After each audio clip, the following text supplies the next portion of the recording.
Bonjour, très heureux de vous retrouver. Nous allons découvrir ensemble les textes que nous propose la liturgie du 33e dimanche du temps ordinaire pour le dimanche 16 novembre.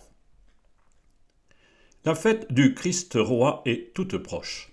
Elle marquera la fin de l'année liturgique C le dimanche 23 novembre. Le dimanche suivant commencera une nouvelle année avec le premier dimanche de l'Avent. Pour cet avant-dernier dimanche de l'année C, les lectures proposées nous projettent vers l'avenir et la fin des temps. C'est d'abord le livre du prophète Malachie qui nous parle du jour du Seigneur. Il vient ce jour où Dieu va juger entre les impies et les justes. Dans l'Évangile, Jésus annonce aussi le temps des épreuves qui vont accabler Jérusalem et la terre tout entière jusqu'au dernier jour. Les disciples du Christ ne seront pas épargnés. Mais le message de Jésus nous dit surtout l'espérance. Ces textes empruntent le langage de l'Apocalypse. Ils sont la révélation du projet de Dieu qui veut sauver l'humanité au terme de l'histoire. La deuxième lecture, elle, n'est pas très éloignée de cette révélation. Aux chrétiens de Thessalonique qu'inquiète l'avenir, Paul redit la seule urgence, travailler pour gagner son pain. La liturgie de ce dimanche est un appel pour nous à affronter nos épreuves dans la confiance et l'espérance. L'essentiel, c'est de vivre la mission en travaillant dans le calme, comme nous y invite saint Paul. Mais commençons par découvrir la première lecture. Le livre de Malachie est le dernier dans la collection des livres des prophètes. Malachie, en hébreu, c'est le messager.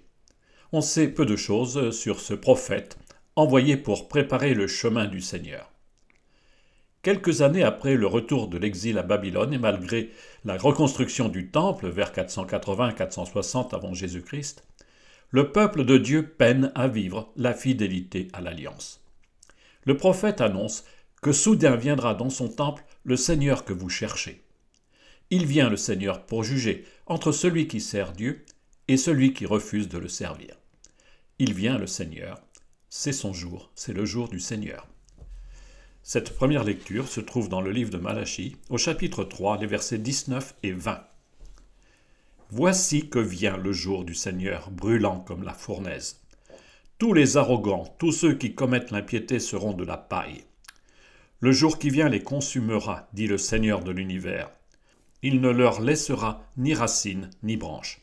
Mais pour vous qui craignez mon nom, le soleil de justice se lèvera, il apportera la guérison dans son rayonnement. » Le jour du Seigneur n'est pas une catastrophe pour tous seuls. Ceux qui n'ont pas mis leur confiance en Dieu en subiront la grande épreuve. Dieu sera pour eux comme un feu. Ils seront comme du bois sec qui partira en cendres. Mais ceux qui seront restés fidèles vivront ce jour-là comme une bénédiction. Dieu leur apportera la douce chaleur de sa présence. Ils seront guéris de tous leurs maux. Le soleil de justice, c'est pour nous le Christ. Au jour voulu, le Seigneur est venu dans son temple. Il a apporté la lumière aux petits d'Israël qui attendaient sa venue. Il est venu et il reviendra. À la messe, le chant de l'anamnèse dit cette espérance du retour du Christ. Nous l'attendons. Découvrons maintenant la deuxième lecture. Nous achevons ce dimanche la lecture de la deuxième lettre de Paul aux Thessaloniciens. La communauté chrétienne est troublée. Certains mènent même une vie désordonnée. On ne sait pas l'origine de ces troubles, sans doute vivent-ils au crochet des autres puisqu'ils s'affairent sans rien faire. Paul veut alors se donner en exemple. Mais s'il vit à temps plein sa mission, il n'a pas cherché à en tirer profit, il a travaillé pour n'être à charge de personne. La deuxième lecture vient donc de la deuxième lettre de Paul aux Thessaloniciens, chapitre 3, les versets 7 à 12. « Frères, vous savez bien, vous, ce qu'il faut faire pour nous imiter. Nous n'avons pas vécu parmi vous de façon désordonnée. Et le pain que nous avons mangé, nous ne l'avons pas reçu gratuitement. Au contraire, dans la peine et la fatigue, nuit et jour, nous avons travaillé pour n'être à la charge d'aucun d'entre vous. Bien sûr, nous avons le droit d'être à charge, mais nous avons voulu être pour vous un modèle à imiter. Et quand nous étions chez vous, nous vous donnions cet ordre. Si quelqu'un ne veut pas travailler, qu'il ne mange pas non plus. Or, nous apprenons que certains d'entre vous mènent une vie déréglée, affairée, sans rien faire. À ceux-là, nous adressons dans le Seigneur Jésus-Christ cet ordre et cet appel, qu'ils travaillent dans le calme pour manger le pain qu'ils auront gagné. Nous savons que Paul exerçait le métier de tisserand comme son père. Il fabriquait des tentes, entre autres pour l'armée romaine, ce qui lui a sans doute valu d'acquérir la citoyenneté romaine. À ceux qui prennent prétexte d'un retour rapide du Christ pour vivre dans l'oisiveté, Paul se donne en exemple. Chacun doit travailler pour se nourrir. Même si Paul a accepté des dons pour assurer la mission, il a lui-même travaillé pour subvenir à ses besoins. Cette lettre invite les chrétiens à ne pas fuir les réalités humaines. Hier comme aujourd'hui, la foi ne doit pas dédaigner les responsabilités. Être chrétien, ce n'est pas s'évader du quotidien, c'est l'assumer pleinement. La vie spirituelle ne dispense pas d'emporter le souci. Et nous nous mettons maintenant à l'écoute de l'évangile de ce dimanche. Jésus est entré à Jérusalem. Il s'est installé dans le temple pour y enseigner. Il y affronte les autorités religieuses. Imaginons les disciples contemplant avec Jésus la riche façade du temple de Jérusalem. Cet énorme et fastueux édifice a été voulu par Hérode le Grand. Sa construction a commencé en -20 avant Jésus-Christ et ne s'est achevée qu'en l'an 63, 80 ans plus tard. Ce lieu de culte, le plus grand de toute l'Antiquité, est le centre de la vie religieuse, économique et sociale à l'époque de Jésus. Mais le malheur est proche. L'évangile de ce dimanche se lit chez saint Luc au chapitre 21, les versets 5 à 19. En ce temps-là, comme certains disciples parlaient du temple, des belles pierres et des ex-voto qui le décoraient, Jésus leur déclara : « Ce que vous contemplez des jours viendront, où il n'en restera pas pierre sur pierre, tout sera détruit. » Ils lui demandèrent : « Maître, quand cela arrivera-t-il ? Et quel sera le signe que cela est sur le point d'arriver ? » Jésus répondit : « Prenez garde de ne pas vous laisser égarer, car beaucoup viendront sous mon nom et diront : c'est moi, ou encore le moment est tout proche. Ne marchez pas derrière eux. Quand vous entendrez parler de guerre et de désordre, ne soyez pas terrifiés. Il faut que cela arrive d'abord, mais ce ne sera pas aussitôt la fin. » Alors Jésus ajouta : « On se dressera nation contre nation, royaume contre royaume. Il y aura de grands tremblements de terre, et en divers lieux des famines et des épidémies. Des phénomènes effrayants surviendront, et de grands signes venus du ciel. Mais avant tout cela, on portera la main sur vous et l'on vous persécutera. On vous livrera aux synagogues et aux prisons. On vous fera comparaître devant des rois et des gouverneurs à cause de mon nom. Cela vous amènera à rendre témoignage. Mettez-vous donc dans l'esprit que vous n'avez pas à vous préoccuper de votre défense. C'est moi qui vous donnerai un langage et une sagesse à laquelle tous vos adversaires ne pourront ni résister ni s'opposer. Vous serez livrés même par vos parents, vos frères, votre famille et vos amis, et ils feront mettre à mort certains d'entre vous. Vous serez détestés de tous à cause de mon nom.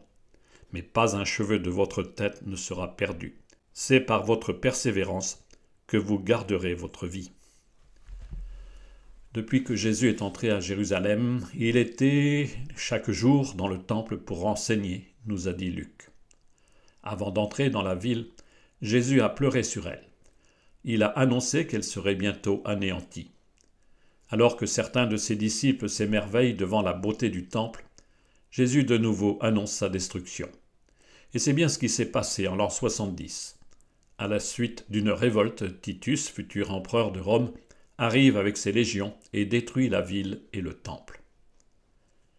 Alors que les disciples voudraient savoir quand cela arrivera, le discours de Jésus se déplace, comme si son regard se portait sur les jours à venir jusqu'à la fin des temps. Il commence par mettre en garde les siens contre les pseudo-prophètes qui se feront passer pour le Messie ou qui annonceront la fin du monde. Ne les suivez pas, ne les écoutez pas, nous dit-il. C'est à la seule parole du Maître que nous devons faire confiance. Lui seul peut nous guider pour affronter le temps, lui seul peut sauver. Jésus annonce encore de grandes épreuves, des guerres, tremblements de terre, famines, épidémies. Mais ce ne sera pas encore la fin, ne soyez pas effrayés, nous dit-il. Depuis 2000 ans, la prédiction de Jésus s'est réalisée. Les événements qui bouleversent notre planète Terre, son équilibre et jusqu'à sa survie, s'ajoutent à tous ceux qui ont suscité l'effroi au long des siècles. Or, Jésus dit à ses disciples, ceux d'hier comme ceux d'aujourd'hui, « Ne soyez pas terrifiés, ce ne sera pas encore la fin. » Dieu est le maître du temps.